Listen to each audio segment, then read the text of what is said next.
Hi my friends and family.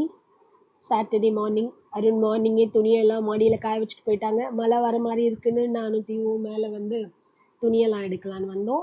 எடுத்துட்டோம். இப்போ கீழே போகிறோம். புரட்டாசி மாதம் சடன் கிளைமேட் சேஞ்ச், வெயில் டு மழை. ஆனால் இங்கே எல்லாருக்கும் கோல்டு கோல்டு கோல்டு. எனக்கு கோல்டு, தீவுக்கு கோல்டு, பாவாக்கு கோல்டு. வேறு என்ன பண்ணுறது? தீவு 3 நாளாக ப்ராப்பராக சாப்பிடல. சரி கொஞ்சமாவது நல்லா கொடுப்போமே அப்படின்ட்டு அவளுக்கு செஞ்சது தான் இந்த பருப்பு மம்மம். சின்னதாக ஒரு பொட்டேட்டோ எடுத்துக்கிட்டேன், துவரம்பருப்பு எடுத்துக்கிட்டேன், சீரகத்தூள், மஞ்சத்தூள், பெருங்காயத்தூள், நெய்யின்னு கலந்து அதை 3 விசில் வச்சு பப்புக்கு ரெடி பண்ணிவிட்டு, ரெடி ஆனதும் அவளுக்கு ஊட்டிட்டு அப்புறம் ஹாலில் கொஞ்சம் நேரம் விளையாடிட்டு இருந்தோம். அருண் இருந்தவரை எங்கள் 2 பேருக்கும் ஜாலியாக இருந்தது, ஈஸியாக இருந்தது எல்லாமே. அவங்க வேலைக்கு போனாங்க, நாங்கள் 2 பேரும் எப்படி சோலோவாக ஆகிட்டோம். இருந்தாலும் எங்கள் 2 பேருக்கும் ஃபன்னுக்கு குறைச்சலே கிடையாது. அவள் வேலையை பார்ப்பா, நான் ஏன் வேலையை பார்ப்பேன்.